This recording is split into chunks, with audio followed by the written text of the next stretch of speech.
Masters, உங்கள் அனைவரையும் PSSM மற்றும் PMC தமிழ் சார்பாக இந்த மாலை தியான மலர் என்ற நிகழ்ச்சிக்கு அன்புடன் வரவேற்கிறேன். நாம் இந்த மிர்தாத்தின் புத்தகத்தில் இருக்கும் ஞானத்தை பல ஆசான்களின் வாயிலாக அறிந்து வருகிறோம். அந்த வகையில் நேற்றும் இன்றும் டாக்டர் தனசிலி அவர்கள் மூலம் மிர்தாத்தின் புத்தகத்தில் உள்ள ஞானத்தை நாம் அறிந்து வருகிறோம். அவரை வரவேற்பதற்கு முன்பு நேற்றைய நிகழ்ச்சியின் சிறு தொகுப்பை பார்ப்போம் மாஸ்டர்ஸ்.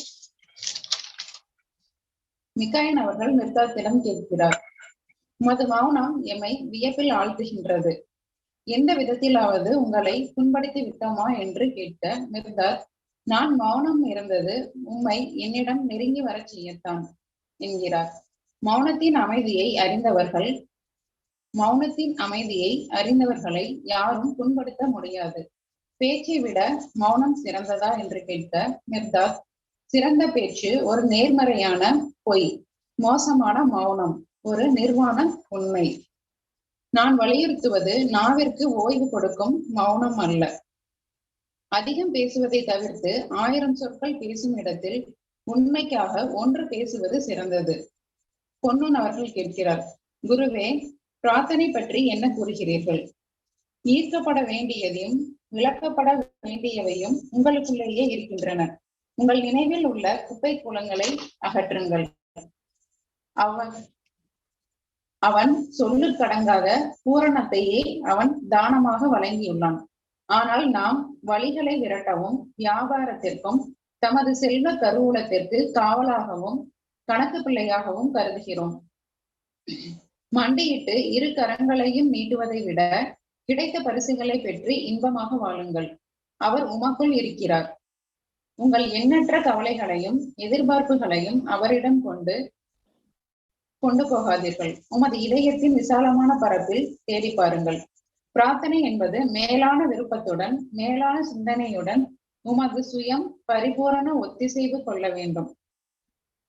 தமது இதயத்தில் ஒரு கோயிலை காணாதவர் எந்த கோயிலிலும் தமது இதயத்தை காண முடியாது. படைப்பாற்றல் கொண்ட சொல்தான் வாழ்விற்கான திறவுகோல். படைப்பாற்றல் கொண்ட சொல்லுக்கான திறவுகோல் அன்பு. அன்பிற்கான திறவுகோல் புரிதல் ஆகும். நன்றி, கூடான கூட நன்றியை தெரிவித்துக் கொள்கிறேன். ஏன்னா நம்ம எப்பொழுதுமே தூங்க போகிறதுக்கு முன்னாடி சொல்லுவாங்க, நம்மளோட எமோஷன்ஸ், நம்மளுடைய கோபங்கள், ஒரு ஆக்ரோஷம் எவ்வளவோ நமக்கு கிடைக்கும். நமக்கு ஒரு நாள் பூரா கிடைக்கும், ஒரு எமோஷனல் பாடியில தங்கும். அதே ரீட்டைல் ஆயிட்டு தூங்க போகும்போது என்ன ஆகும் அப்படின்னு சொன்னா, அந்த தூக்கத்துல கூட நமக்கு அந்த எமோஷன் டிஸ்சார்ஜ் ஆகாது. அடுத்த நாள் வரைக்குமே அது ரீட்டைல் ஆகும் சொல்லி அந்த ஒரு தலைவலியோ இல்லை ஏதோ ஒரு சிம்டம் பாடியில இருந்துட்டே இருக்கும் அப்படின்னு. அதுக்காக தான் அந்த காலத்துல என்ன பண்ணுவாங்க அப்படின்னா, தினந்தோறும் கோயிலுக்கு போறது பழக்கமா வச்சுப்பாங்க. இந்த தினந்தோறும் கோயிலுக்கு போகும்போது அங்க இருக்கிற அந்த சொற்பொழிவை கேட்பாங்க. அந்த சொற்பொழிவை கேட்கும்போது அந்த வார்த்தைகள் மனசுல பதிஞ்சு நம்மளுடைய எமோஷனல் பாடியில இருக்கிறத டிஸ்சார்ஜ் பண்ற ஒரு ரூட் காஸா இருக்கும், அது ஒரு வழியா இருக்கும். அதனாலதான் அந்த காலத்துல இந்த இசை, இயலிசை, நாடகம், நடனம் இந்த மாதிரி ஒவ்வொரு நிகழ்வுகளும் நடத்துவாங்க. அப்படி இல்லை அப்படின்னா ஏதாவது ஒரு ஆன்மீக புத்தகங்களை படிச்சுட்டுதான் தூங்கணும் அப்படின்றது ஒரு வாழ்வியல் நடைமுறையில ஒரு ஒன்றா இருந்தது. இப்ப இந்த மாதிரி ஒரு சொற்பொழிவு எல்லாராலையும் அந்த மாதிரி படிக்க முடியுமா? இப்ப இந்த அவசர கால கட்டங்கள்ல அப்படின்னா அது கொஞ்சம் கஷ்டமா இருக்கு. ஆனா இந்த மாதிரி ஏதோ ஒரு கேட்கிறோம் அப்படின்னும் பொழுது நமக்கு அதுக்கு டைம் ஸ்பெண்ட் பண்ண முடியும் அப்படின்னா பண்ண முடியும். ஆகையினால இப்படி இந்த புத்தகங்களை, ஒரு ஆன்மீக புத்தகங்களை படிப்பதற்கு ஒரு பிளாட்ஃபார்ம் கொடுத்து அந்த பத்ரிஜி மாஸ்டருக்கு கூடான கூட நன்றியை தெரிவிச்சுட்டு செஷனுக்குள்ள போகலாம். அதுக்கு முன்னாடி இன்னைக்கு ஆசிரியர்கள் தினம், அதனால ஆசிரியர் தின நல்வாழ்த்துக்களையும் கூறிக்கொண்டு செஷனுக்குள்ள போறேன். ஒரு டீச்சர்ஸ் எவ்வளவு முக்கியம் அப்படின்றது நம்ம எல்லா பேரண்ட்ஸ்க்கும் தெரியும். பேரண்ட்ஸா இருக்கிற எல்லாருக்குமே டீச்சர்ஸ்களுடைய அவங்களுடைய உழைப்பு, அவங்களுடைய ஒவ்வொரு குழந்தையுடைய தனித்திறமையை வெளிக்கொண்டு வர்றது ஒவ்வொரு டீச்சர்ஸ்லாம் இருக்காங்க. எனக்கு ஒரு சின்ன உதாரணம் சொல்லணும் அப்படின்னா, என்னுடைய பொண்ணு டிராயிங்ல ரொம்ப எக்ஸ்பர்ட் தெரியவே தெரியாது. 2nd ஸ்டாண்டர்ட் படிக்கும்போது அவங்க மிஸ் ஏதோ ஒரு கிளாஸ் காம்படிஷன் கிடைச்சி டிராயிங்ல வின் பண்ணி கொண்டு வந்தேன் அப்படின்னு சொல்லிட்டு ஒரு கப் கொண்டு வந்தாங்க. நானும் எங்க ஹஸ்பண்டும் கிண்டல் பண்ணிட்டு இருந்தோம், ஓடனது 2 பேர் தானடா அப்படின்னு சொல்லி கேட்டுருக்கேன். ஆனா அதுக்கப்புறம் தான் தெரிஞ்சது எனக்கு அவளுக்கு அவ்வளோ ஒரு ஆர்ட் ஸ்கில் இருக்கு அப்படின்னு. அவளுடைய அந்த சயின்ஸ் புத்தகத்தெல்லாம் பார்க்கும்போது அப்படி கண்ணு ஊத்துற மாதிரி இருக்கு. அப்ப எனக்கே ஆச்சரியமா இருந்தது. எனக்கு ஐ ஃபெல்ட் அஷேம்ட். நமக்கு தெரியல, அந்த டீச்சர்ஸ் ஐடென்டிஃபை பண்ணியிருக்காங்க. ஒவ்வொரு குழந்தைங்களுடைய தனித்திறமையை ஐடென்டிஃபை பண்றது டீச்சர்ஸ் தான். ஸோ அந்த டீச்சர்ஸ்ங்க எல்லாருக்கும் என்னுடைய பணிவான வணக்கத்தையும் நன்றியும் தெரிவித்துக் கொள்கிறேன். இந்த செஷனுக்கு போறேன். இந்த புத்தகத்துல இப்போ இந்த சாப்டர்ல 2 சாப்டர் இன்னைக்கு இருக்கிறதுல ஒண்ணு வந்து 2 தலைமை தேவர்கள் உரையாடுறதும் 2 தேவதைகளுடைய உரையாடலும் இருக்கு. அடுத்தது ஒரு சாப்டர்ல அவமதிப்பு பற்றியும் புனித புரிதல் பற்றியும் அப்படின்றது. இந்த 14th சாப்டர் நான் அடுத்ததா எடுத்துக்கிறேன். முதல்ல இந்த அவமதிப்பு பற்றியும் புனித புரிதல் பற்றியும் அதை பத்தி சொல்லிடுறேன். இந்த 14th சாப்டர் எப்படின்னா ஃபுல் ஆஃப் கான்வர்சேஷன். அது வந்து ஒரு 2 பேர் பேசிக்கிற மாதிரியே இருக்குது. ஃபுல்லா தொடர்ந்து ஒரு கான்வர்சேஷனா இருக்கிறதுனால நாங்க அதை படிச்சிடுறோம். உங்களுடைய புரிதல் என்ன அப்படின்றத எங்களுக்கு நீங்க சொல்லுங்க. ஏன்னா ஒரு புத்தகங்கள் படிக்கும் பொழுது ஒவ்வொருத்தவங்களுடைய பெர்ஸ்பெக்டிவ்ல இருந்து டிஃபர் ஆகும். ஆனா கருத்து ஒன்றாக தான் இருக்கும். ஆனா அந்த கருத்துக்களை புரிய வைக்கும் விதம் வந்து வெவ்வேறு விதமா இருக்கிறதுனால பார்ட்டிசிபென்ட்ஸ் கிட்ட இருந்து உங்ககிட்ட இருந்து நாங்க எதிர்பார்க்கிறோம் உங்களுடைய கருத்துக்கள் என்ன, உங்களுடைய புரிதல்கள் என்ன அப்படின்றதுனால அதை நாங்க கடைசியா வச்சுட்டு இந்த சாப்டர் அடுத்து இருக்கிற சாப்டர் இந்த அவமதிப்பு புனித புரிதல் பற்றியும் இருக்கிற சாப்டர் ஃபர்ஸ்ட் நான் என்னுடைய புரிதல் என்ன அப்படின்றத சொல்லிடுறேன். இதுவும் ஒரு அழகான தலைப்பு தான். இதுவும் ஒரு நமக்கு தேவையான நம்ம இந்திய காலகட்டத்துக்கு தேவையான ஒரு முக்கியமான தலைப்பு, முக்கியமான ஒரு கருத்தாவும் இருக்கு. இப்பயே எப்பொழுதுமே பாத்தீங்கன்னா ஒரு அதிகாரத்துக்கு வந்த உடனே அவங்களுடைய தோரணம் வந்து மாறிடும். ஒரு அதிகார தோரணையில எல்லாமே சொல்லுவாங்க, நம்ம கூட தான் இருப்பாங்க, நம்ம கூட பழகி இருப்பாங்க. ஆனா ஒரு போஸ்ட் ஒரு அதிகாரம் வந்த உடனே என்ன ஆகும் அப்படின்னு பாத்தீங்கன்னா அவங்களுடைய அந்த கேரக்டர் இல்லைன்னா அவங்களுடைய அந்த குணநலன்கள் சொல்ல முடியாது, ஒரு பிஹேவியர்ல ஒரு மாற்றம் ஏற்படும். அப்ப அவங்களுக்காக நம்ம என்ன பண்ணணும் அப்படின்றத இங்க அழகா சொல்லியிருக்கிறாங்க. இந்த நரேண்டா என்ன பண்றாரு, ஒரு இந்த கான்வர்சேஷன் முடிஞ்சதுக்கு அப்புறம் அந்த கான்வர்சேஷனை எப்படி முடிப்பாங்கன்னு பாத்தீங்கன்னா ஒரு தேவதைகள் பேசியிருக்கிற மாதிரி முடிப்பாரு. ஆனா அதனுடைய கருத்து எதையுமே சொல்லியிருக்க மாட்டாங்க. 2 கான்வர்சேஷன் மட்டும் போட்டுட்டு அப்படியே அலுப்பா விட்டுருக்காங்க. அதனுடைய புரிதல் என்னன்றதை நம்ம தான் புரிஞ்சு அதை வெளிப்படுத்தணும். அப்ப சொல்றாரு, நரேண்டா நினைச்சுக்கிறாரா அந்த கான்வர்சேஷன் முடியறதுக்கு முன்னாடியே இந்த குகை வாயில்ல காற்றையும் வெளிச்சத்தையும் மறைச்சபடி ஒரு மூத்த துறவியோட உருவம் தெரிஞ்சது. அப்ப அவரு என்ன நினைச்சுக்கிட்டாருன்னா அந்த கெட்ட தேவைகளை ஒண்ணுதான் வந்துருச்சோ அப்படின்னு ஒரு நிமிஷம் நினைச்சேன் நானு அப்படின்னு சொல்றாரு. அந்த மூத்தவருடைய கண்கள்ல தீ இருந்தது. அவர் என்ன பண்ணிருக்காரு, முன்ன வேகமா போயிட்டு அந்த குருவோட கையை பிடிச்சு வெளியில இழுக்க முயன்று இருக்கிறார். அந்த மாதிரி இழுக்கும் போது அவருக்குள்ள அந்த கோபம் எப்படி இருந்ததுன்னா அந்த தாடியோட ரோமங்கள்லாம் குத்திட்டு நின்றுருக்கு. அந்த அளவுக்கு கோபம் குரு மேல இந்த மூத்தவ குருவுக்கு கோபமா இருந்திருக்கு. இந்த சமாதம் அவர் பேர் சமாதம் இல்லைங்களா, அவர் சொல்றாரு, உன்னுடைய மனசோட இழிவை நீ வாங்கி எடுத்ததை நான் இப்ப கேட்டேன். உன் வாய் வந்து ஒரு நச்சு குழாய், அது இருப்பு இருக்கு இல்லையா, அது நோயோட தீய குணம். இந்த மடாலயத்தினுடைய தலைவன்ற முறையில நான் என்ன சொல்றேன்னா உடனே வெளியிடும்படி எனக்கு கட்டளை எடுக்கிறேன் அப்படின்னு சொல்றாரு. சமாதானம்ன்றது இந்த மூத்த தலைவர்கள், இந்த மடாலயத்தோட தலைவர். நரேண்டா வந்து யோசிக்கிறார், குரு மெலிந்த உருவமோட அதாவது மெலிந்த உருவமுடையவரா இருந்தா கூட அசையாம நிக்கிறாரு, ஆற்றல் மிக்கவரா இருக்கிறாரு. ஆனா இந்த நேரத்துல சமாதம் போய் பார்க்கும்போது ஒரு குழந்தை போல இருக்குது. அவருடைய பிஹேவியர், அவர் வந்து பிடிச்சு இழுக்கிறது, வெளியில போ அப்படின்னு வேகமா சொல்றது, அதெல்லாம் பார்க்கும்போது ஒரு குழந்தை போல தோணுது. ஆனா குருவோட சாந்தம், இவ்வளவு பண்ணியும் குரு வந்து இவ்வளவு சாந்தமா இருக்கிறது வந்து திகைப்பா இருக்கிறது அப்படின்னு சொல்றாரு. குரு வந்து சமாதத்தை பார்த்து சொல்றாங்க, உள்ள வரவிட்டவங்களுக்குதான் வெளியில அனுப்புறதுக்கு சக்தி இருக்கு சமாதம். நீங்களா என்ன உள்ள விட்டீங்க, நீங்களா என்ன உள்ள அனுமதிச்சீங்க அப்படின்னு கேட்கிறாங்க. சமாதானம் சொல்றாரா, உன்னுடைய பரிதாபமான நிலையை பார்த்து கருணையால என்னுடைய இதயம் நெழுந்தது, அதனால உன்னை உள்ள சேர்த்துக்கிட்டேன் அப்படின்னு சொல்லியிருக்காரு. மற்றவர் சொல்றாரு, சமாதம், உன்னுடைய உமது பரிதாப நிலையை கண்டுதான் என்னுடைய அன்பு நெகிழ்ந்தது. இதை நான் இங்கதான் இருக்கேன், என் அன்பு என் கூட தான் இருக்கு. ஆனா பரிதாபம், நீங்க இங்க இல்ல, எங்கேயுமே இல்ல, உங்க நிழல் கூட இங்க சிதறி கிடக்குது. உங்களுடைய நிழல் தான் இங்க சிதறி கிடக்கு. எல்லா நிழல்களையும் ஒன்று திரட்டி கதிரவன்ல எரிக்கிறதா நான் இங்க வந்திருக்கேன் அப்படின்னு சொல்றாரு. அந்த நிழல்கள்ன்றது அவருடைய அந்த ஒரு நெகட்டிவ் எமோஷன்ஸ், அதாவது அந்த கோபம், அதெல்லாம் சொல்றாரு அப்படின்றது என்னுடைய புரிதலா இருக்கு. சமாதானம் சொல்றாரு, உன்னுடைய மூச்சு உலக காற்று மாசுபடுவதற்கு முன்னாடியே நான் அந்த மடாலயத்துல மூத்தவன், நான் இங்க இல்லைன்னு உனக்கு கேடுகட்ட நாக்கு எப்படி சொல்லிச்சு அப்படின்னு கேட்கிறாரு. மருதா தப்பையும் பொறுமையா சொல்றாரு, இந்த மலைகள் எல்லாம் தோன்றுவதற்கு முன்னாடியே நான் இங்க இருந்தவன். இதெல்லாம் தகர்ந்து பொடி பொடியா புழுதியா ஆன பின்னாடி கூட நான் இங்க இருப்பேன். நானே மடாலயம், பலிப்பீடம், நெருப்பு. எனக்குள்ள நீங்க அடைக்கலம் அடையலைன்னா நீங்க புயலுக்கு இரையாக்கிடுவீங்க. எனக்கு முன்னாடியே நீங்க உங்களை எடுத்துக்கொள்ளலைன்னா மரணத்தினுடைய ஒரு தன்மை எப்படி சொல்றாங்கன்னு பாத்தீங்கன்னா, மரணத்தின் கணக்கற்ற கொலைக்காரர்களையும் கூரிய கத்தி முனை குத்துக்களை தாங்கிக் கொள்ளும் சக்தியை பெற முடியாது அப்படின்றார். இந்த மரணம்ன்றது எவ்வளவு ஒரு கொடுமையானதுன்றதுக்காக இந்த வார்த்தையை அழகா சொல்லியிருக்காங்க. அப்ப என்ன பண்ணணும்னா, என்னுடைய மென்மையான நெருப்புக்கு நீங்க இரையாக மறுத்தீங்கன்னா கொடிய நரக நெருப்புக்கு நீங்க எண்ணெயா போய்விடுவீங்க அப்படின்னு சொல்றாரு. சமாதமுக்கு இன்னும் கோபம் வருது, அதிகமா கோபம் வருது. இவ்வளவு தூரம் பேசுறாரு அப்படின்னு சொல்லிட்டு அங்க இருக்கிற சீடர்கள்கிட்ட சொல்றாரு, எல்லாரும் கேட்டீங்களா? அத கேட்கலையா?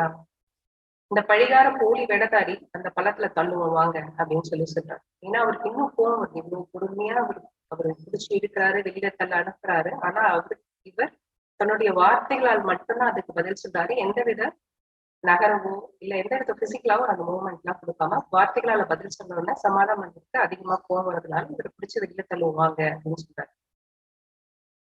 மறுபடியும் சமாதானம் பண்றாரு, குருவை நோக்கி பாயறாரு, கையை பிடிச்சு இழுக்கிறாரு. ஆனா இவர் அமைதியாவே இருக்காரு. மற்ற துறவிகளும் அமைதியா தான் இருக்காரு. சமாதானத்தால ஒண்ணுமே பேச முடியல. ரொம்ப அவருக்கு ஒரு மாதிரி விஷயமா எடுத்து தலை குனிஞ்சிடுறாரு. நானே மடாலயத்தினுடைய தலைவன், கடவுள் தந்த அதிகாரத்தை நிலைநிறுத்துவேன் அப்படின்னு முழுமுத்துக்கிட்டே புகையை விட்டு வெளியேறினார். இது நடந்ததுக்கு அப்புறம் குரு ரொம்ப நேரம் மௌனமா இருக்காரு. ஏன்னா அவர் அமைதியா எப்பொழுதும் அமைதியா இருக்கிறாரு, அதுலயே இருக்கிறாரு. ஆனா அங்க இருக்கிற அந்த சில பேருக்கு இவரை அவமானப்படுத்தினது தாங்க முடியல. அதனால அந்த சமோரா என்ன பண்றாரு, அவருக்கு சும்மா இருக்க முடியல. அவரு என்ன கேட்கிறாரு, சமாதானம் நம்ம குருவை அவமதிச்சுட்டாரு, குருவி அவர் என்ன செய்யறது சொல்லுங்க, நொறுக்கிடுறோம் அப்படின்னு சொல்றாரு. ஏன்னா அந்த கோபம் குருவை விட அது இருக்கிறவங்களுக்கு அதிகமா இருக்கிறது, அந்த சமூராவுக்கு அதிகமான ஒரு கோபம் இருக்கிறது. அந்த கோபத்தை இப்படி வெளிப்படுத்துறாரு. அப்ப மிருதாத்தோட பதில் பாருங்கம்மா, ரொம்ப அழகா இருக்கு. சமாதானத்திற்காக வேண்டிக் கொள்ளுங்கள். அவருக்கு நம்ம செய்யறதெல்லாம் அதுதான். அவருடைய விழிகள்ல ஒரு திரை இருக்குது, அந்த திரை அகலவும் அவருடைய நிழல் நீங்கவும் பிரார்த்தனை பண்ணுங்க. இப்ப நீங்க அவரை போய் அடிக்கிறதோ இல்ல அவரை போய் திட்டுறதோ அது சரியான வழி கிடையாது. அவருக்காக நீங்க பிரார்த்தனை பண்ணுங்க. எப்படி நம்ம ஒரு தீமையை வரவேற்கிறோமோ அதை போல நன்மையும் வரவேற்கணும். அது எளிதான காரியம்தான். எப்படி வெறுப்புக்கு நம்ம ஒத்து போறோமோ அதை போல அன்புக்கு இசைந்து போகணும், அதுவும் எளிதுதான் அப்படின்னு சொல்றாங்க. அதே மாதிரி எல்லையற்ற இந்த பிரபஞ்ச பெருவெளியில அந்த விசாலமான இதயத்துல இருந்து என்ன வரணும் அப்படின்னா, இந்த உலகத்திற்கான ஆசீர்வதிப்புகளை மட்டும்தான் வழங்கணும். உலகிற்கு வழங்கும் ஆசீர்வாதம் உங்களுக்கு ஆசீர்வதிப்பாகும் அப்படின்றாங்க. இது எல்லா இதுலயுமே சொல்லுவாங்க, நீங்க எவ்வளவுக்கு ஆசீர்வதிக்கிறீங்களோ அவ்வளவுக்கு ஆசீர்வதிக்கப்படுவீர்கள். என்னதான் தப்பு செஞ்சிருந்தாலும் வாழ்க்கை வளமுடன் அந்த மாதிரி இருக்க மாதிரி எவ்வளவுக்கு நம்ம ஆசீர்வதிச்சுக்கிட்டே இருக்கோமோ அந்த ஆசீர்வாதங்கள் நமக்கு திரும்பி வரும். அதுதான் இங்க சொல்றாங்க, உலகிற்கு வழங்கும் ஆசீர்வாதம் உங்களுக்கு ஆசீர்வதிப்பாகும். எல்லா உயிர்களின் நன்மைக்காக வேண்டிக் கொள்ளுங்கள். ஒவ்வொரு உயிருக்கான நன்மையும் உமக்கான நன்மைதான். அது போல ஒவ்வொரு உயிருக்கு நம்ம செய்யற தீமையும் அதுக்கு நமக்கே செய்து கொள்ளும் தீமைதான். அதனால உங்களுடைய இருத்தல் அப்படின்ற ஒரு ஏணிப்படிகள் தான் நீங்க. அந்த சுதந்திர பெருவெளிக்குள்ள போகணும்னா மற்றவர்கள் தோல் மேல ஏறிட்டு நம்ம போக வேண்டியதா இருக்கு. அப்படி சென்றவங்க என்ன ஆகுறாங்க, மற்ற மேல ஏறி செல்ல தங்களுடைய தோள்களையும் அது ஒரு படி மாதிரி உபயோகிக்கிறாங்க, தங்களுடைய தோள்களையும் கொடுக்குறாங்க அடுத்தவங்க மேல வர்றதுக்கு. அதனால உங்களுடைய இருப்பாக ஒரு படிக்கட்டாக நீங்க இருங்க. ஒரு கட்டடம் இருக்கு அப்படின்னா அந்த கட்டடத்துக்கு அஸ்திவாரக்கெல்லாம் நீங்க இருங்க. நீங்க இருக்கிற மாதிரி பாதுகாத்துக்கோங்க. அந்த கட்டணம் எவ்வளவு பாதுகாப்பானதாக இருக்கணுமோ அந்த மாதிரி அந்த அடிக்கல் எவ்வளவு பாதுகாப்பானதாக இருக்கணுமோ அந்த மாதிரி நீங்க அதுக்கு ஒரு கல் மாதிரி இருந்துக்கோங்க அப்படின்னு சொல்றாங்க. அடிக்கல் மாதிரி நீங்க அடிக்கல் பழுதின்றி பார்த்துக்கணும். அது மாதிரி நீங்களும் அந்த அடிக்கல் மாதிரி இருந்துக்கோங்க. அதாவது நீங்கள் பழுதற்ற அடிக்கலாக இருங்கள் அப்படின்னு சொல்றாங்க. உங்களுக்கு 2 கண்களுக்கு மேல இல்ல அப்படின்றத நினைவு கொள்ளுங்க. இந்த பூமியிலேயோ இல்ல இதுக்கு மேலேயோ இல்ல கீழேயோ பார்க்க வல்ல கண்கள் எல்லாம் உங்களுடைய கண்களுடைய விரிவாக்கம் தான், எக்ஸ்பேன்ஷன் தான். 2 கண் தான், 2 கண் தான். அதை வச்சுதான் நம்ம பார்க்க போறோம். நல்லதா பார்த்தோம்னா நல்லதா தெரிய போகுது, கெட்டதா பார்க்கறோம் அப்படின்னா கெட்டதா தெரிய போகுது. நம்மளே சொல்லுவோம் இல்லையா, நம்ம முதுகுல இருக்கிறது நமக்கு தெரியாது, அடுத்தவங்களுடைய இதுல இருக்கிறது நமக்கு தெரியும். அப்போ இந்த கண்களுக்கு லிமிடேஷன்ஸ் எவ்வளவு இருக்குதுன்ற அழகா சொல்றாங்க. அதுக்கு ஒரு உதாரணம் சொல்றாரு. உமது அண்டை வீட்டாரின் பார்வை தெளிவா இருக்கணும் அப்படின்னா உங்களுடைய பார்வை தெளிவடைய வேணும். நம்ம மட்டும் அண்டை வீட்டாரை பத்தி குறை சொல்லக்கூடாது. நமக்கு அவங்களுடைய பார்வை நல்லா இருக்கு அப்படின்னு நம்ம நினைக்கணும்னா முதல்ல நம்ம பார்வை தெளிவா இருக்கணும். அவங்களுடைய பார்வை மங்கினா நம்மளுடைய பார்வையும் மங்கும். அப்போ ஒவ்வொருவருடைய பார்வையற்ற விழிகளை பறித்து கொண்டது நீங்க தான் அப்படின்றாங்க. என்ன சொல்றாங்க அப்படின்னா, அவங்க அப்படி பாக்குறாங்க, அவங்க அப்படி சொல்றாங்க அப்படின்றது நம்ம பாக்குற பார்வை, நம்மளுடைய பார்வையானது அந்த அளவுக்கு இல்லைன்னும் பொழுது நமக்கு அந்த மாதிரி தோணுது அப்படின்றதுதான் இங்க இதெல்லாம் இருக்கு. அதனால அவங்களுக்கு பார்வையை கொடுங்க. நீங்க நல்லா பார்க்கணும் அப்படின்னா அண்டை வீட்டாருடைய பார்வையை காப்பாற்றுங்க. உங்க வீட்டு வாசல்ல அண்டை வீட்டார் தட்டு தடுமாறி வந்து தட்டு தடுமாறாதபடி உங்களுடைய பார்வையை காப்பாற்றிக் கொடுங்க அப்படின்னு சொல்றாங்க. இப்ப சமாதானம் என்ன அவமதித்து விட்டதா சமோரன் நினைக்கிறாரு. எனக்கு புரிதல் ஆற்றல அவர் எப்படி குலைச்சிக்க முடியும் அப்படின்னு கேட்கிறார். என்னை வந்து அவமதிச்சுட்டா சமோரன் நினைக்கிறார். பட் எனக்குன்னு ஒரு புரிதல் இருக்கு இல்லையா, அந்த புரிதலோட ஆற்றலை வந்து அவர் எப்படி குலைக்க முடியாது. அதுக்கு ஒரு உதாரணம் சொல்றாங்க. ஒரு நீரோட இருக்கு, அதுல சேறு கலங்குது, சேறு வந்து கலங்கி போகுதுன்னு வச்சுக்கோங்களேன். அந்த சேறு என்ன பண்ணும், அந்த நீரோடைய அசுத்தமாக்கிடும், கலக்கிடும். ஆனா அதே அந்த நீரோட கடல்ல போய் சேரும் பொழுது அந்த கடலை போய் மாசுபடுத்த முடியுமா? மாசுபடுத்த முடியாது. கடலை என்ன பண்ணும், அந்த சேர்த்தை எல்லாம் எடுத்துட்டு அடியில என்ன பண்ணிக்கும், அது படிய வச்சிடும். இப்ப நீரோடைக்கு பதிலா அந்த இடத்துல என்ன இருக்கும், ஒரு தெளிந்த நீர் தான் கிடைக்கும். இப்ப கடல்ன்றது எவ்வளவு பெருசு இருக்கு, எவ்வளவு வியாபித்து இருக்கு. அந்த கடல்ல போய் நீரோட சேற்றோட கலந்த நீரோட சேரும் பொழுது கடல் மாசுபடாது. கடல் தன் தன்மையில தான் இருக்கும். அததான் இங்க சொல்றாங்க. அது ஒரு உதாரணமா சொல்லியிருக்காங்க. அதே மாதிரி இன்னொரு உதாரணம் சொல்றாங்க. இந்த பூமியோட ஒரு சதுரடி நிலத்தை அல்லது ஒரு சதுரடி மைல் நிலத்தை மாசுபடுத்தி தரிசாக்கிட முடியும். ஆனா அது பூமியை பாதிக்குமா? என்ன பாதிக்காது. ஏன் அப்படின்னா, பூமி பாத்தீங்கன்னா மனிதர்கள், விலங்குகள் அதுகிட்ட இருந்து அவங்க கிட்ட இருந்து வர எல்லா கழிவுகளையும் பூமி பெற்றுக்குது.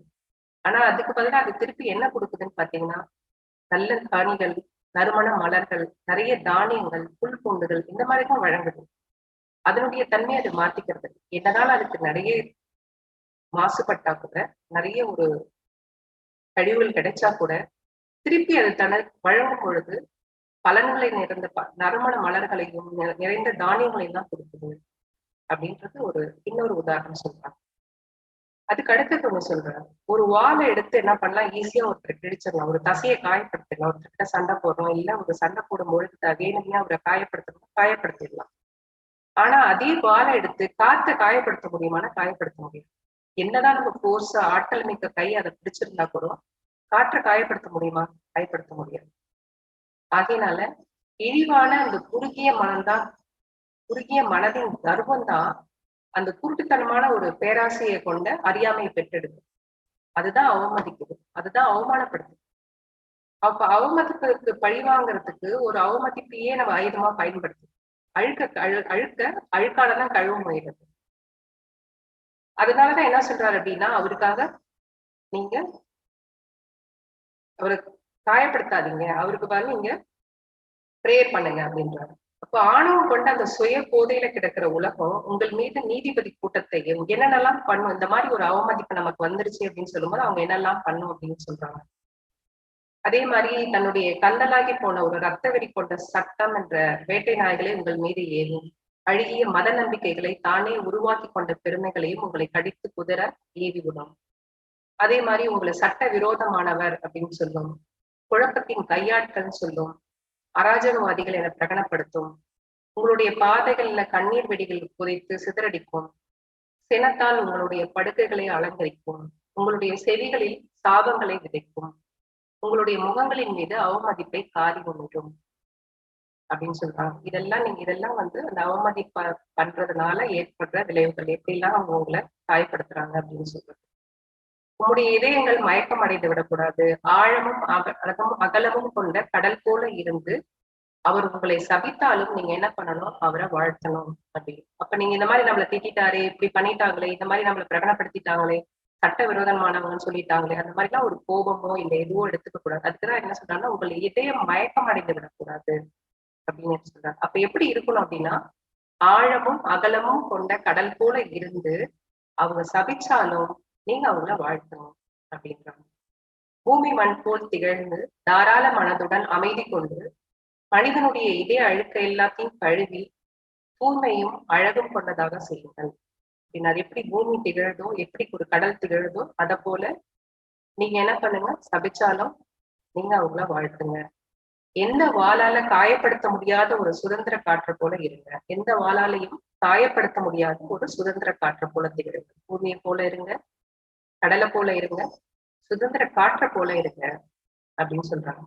கடைசியில என்ன ஆகும் அந்த வாளுக்கு அப்படின்னு பாத்தீங்கன்னா, அந்த வாள் கடைசியில மழுங்கி போய் துருப்பிடிக்கும். எவ்வளவு தூரம் அவங்க கூட சண்டை போட்டுச்சோ, காத்துல சண்டை போட்டுச்சோ, காத்துக்கு அது எந்தவித பாதிப்பும் கிடையாது.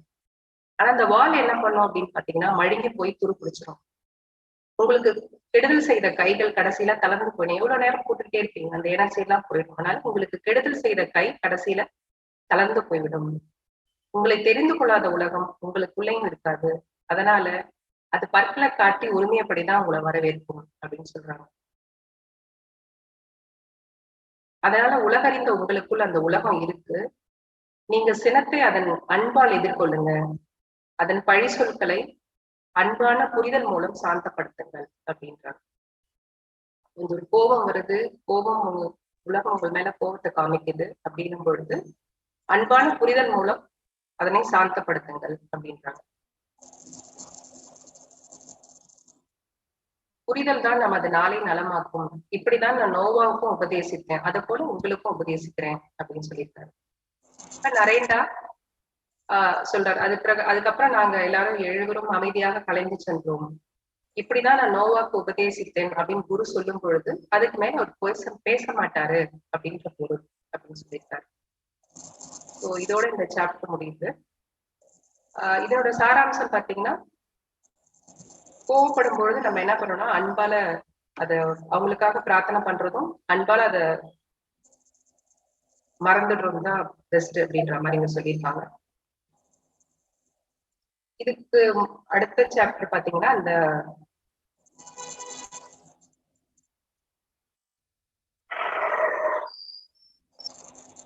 இரண்டு தலைமை தேவர்கள் உரையாடலும் 2 துர்தேவதைகளின் உரையாடலும். இது நாங்க படிக்கிறோம். இதனுடைய புரிதல்கள் உங்களுக்கு என்ன புரிஞ்சிருக்குன்றத எங்களுக்கு சொல்லுங்க. ஏன்னா நானும் அதை சொல்றேன்.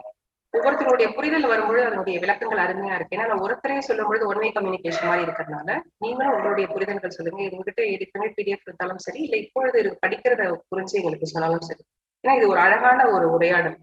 எப்படி இப்ப ஒரு அழகான ஒரு அவமரியாதை பற்றி பேசியிருந்தாங்களோ அது மாதிரி இதுவும் ஒரு அழகான உரையாடலா இருக்கு. அதனால இதை நாங்க படிச்சிடும். நீங்க அதை பார்த்துட்டு அதுல என்ன உங்களுக்கு புரிதல் இருக்கோ அதை நீங்க ஷேர் பண்ணுங்க. நீங்க ஷேர் பண்ணும்போது நாங்க அன்மியூட் பண்ணுறோம். திவ்யா மேம் படிப்பாங்க. Okay ma'am. மாஸ்டர்ஸ் நீங்க சொல்லணும்னு நினைச்சீங்கன்னா ஹேண்ட் ரைஸ் பண்ணுங்க. ஃபுல்லாவே கம்ப்ளீட்டா ரீட் பண்ணிரலாம்ங்க. ஃபர்ஸ்ட் அந்த இத ஃபர்ஸ்ட் முடிச்சிட்டு அதுக்கப்புறம் பாஸ் கொடுத்துட்டு செகண்ட் முடிச்சுக்கலாம். ஃபர்ஸ்ட் சாப்டர் இருக்கு. ஃபர்ஸ்ட் ஒரு போர்ஷன் இருக்கு. மெர்தாத் காலை எல்லை கடந்த மனித பிறவியின் நேரத்தில் பிரபஞ்சத்தின் உச்ச துருவத்தில் 2 தலைமை தேவர்கள் இவ்வாறு தமக்குள் பேசிக் கொண்டனர். முதல் தேவன் சொன்னான், பூமியில் ஓர் அற்புத குழந்தை பிறந்தது. பூமி ஒளிமயம் ஆயிற்று. இரண்டாவது தேவன் சொன்னான், ஸ்வர்க்கத்தில் புகழ் வாய்ந்த மன்னன் ஒருவன் பிறந்தான். ஸ்வர்க்கம் ஆனந்த களிப்பில் திளைத்தது. முதல், ஸ்வர்க்கமும் பூமியும் கூடி கலந்ததன் கனி அவன். இரண்டாவது, தந்தை தாய் குழந்தையின் நிரந்தர ஒன்றிணைப்பின் பிறவி அவன். முதல், அவனில் பூமி மேன்மை பெற்றது. இரண்டாவது, அவனில் ஸ்வர்க்கம் நியாயப்படுத்தப்பட்டது. முதல், அவனது விழிகளில் பகல் உறக்கம் கொள்ளும். இரண்டாவது, அவனது இதயத்தில் இரவு விழித்திருக்கும். முதல், அவனது நெஞ்சில் புயல் கூடுகட்டி இருக்கும். இரண்டாவது, அவனது தொண்டை பாடலின் அளவுகோல். முதல், அவனது கரங்கள் மலைகளை தழுவிக்கொள்ளும். இரண்டாவது, அவனது விரல்கள் விண்மீன்களை பறித்தெடுக்கும். முதல், அவனது எலும்புகளில் கடல்கள் முழங்கும். இரண்டாவது, அவனது நரம்புகளில் கதிரவன்கள் பயணிக்கும். முதல், அவனது வாயில் உலைக்களமும் வார்ப்படமும். இரண்டாவது, அவனது நாவில் சுத்தியலும் பட்டறை கல்லும். முதல், நாளைய விலங்குகள் அவனது காலை சுற்றி. இரண்டாவது, அவனது இதயத்தில் அவற்றிற்கான திறவுகோல். முதல், என்றாலும் இந்த குழந்தை புழுதியே தொட்டிலாய் கிடைக்கிறது. இரண்டாவது, அவன் இவங்களால் பொதிந்து கட்டப்பட்டவன். முதல், ஒவ்வொரு ரகசியத்திற்குமான எண்ணை கடவுளை போலவே அவன் பெற்றிருக்கிறான்.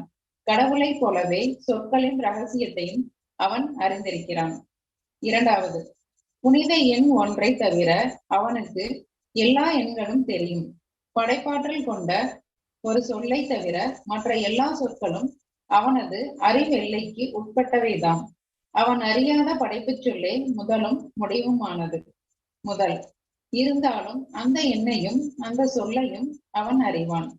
இரண்டாவது, பாதைகள் அற்ற எல்லையற்ற பெருவழியில் அவன் நடந்து செல்லாதவரை, காலத்தின் இருண்ட மாடத்திற்குள் தன் பார்வையை செலுத்தாதவரை அவன் அவற்றை எவ்வாறு காண முடியும்? முதல், அற்புதம், எவ்வளவு அற்புதம் பூமியின் குழந்தை. இரண்டாவது, மாபெரும் புகழாளன், ஸ்வர்க்கத்தின் மன்னன். முதல், பெயரில்லாதவர்கள் அவனை மனிதன் என்பர். இரண்டாவது, பெயரற்ற கடவுளையே அவன் அழைக்கிறான். முதல், மனிதன் என்பது கடவுளின் சொல்.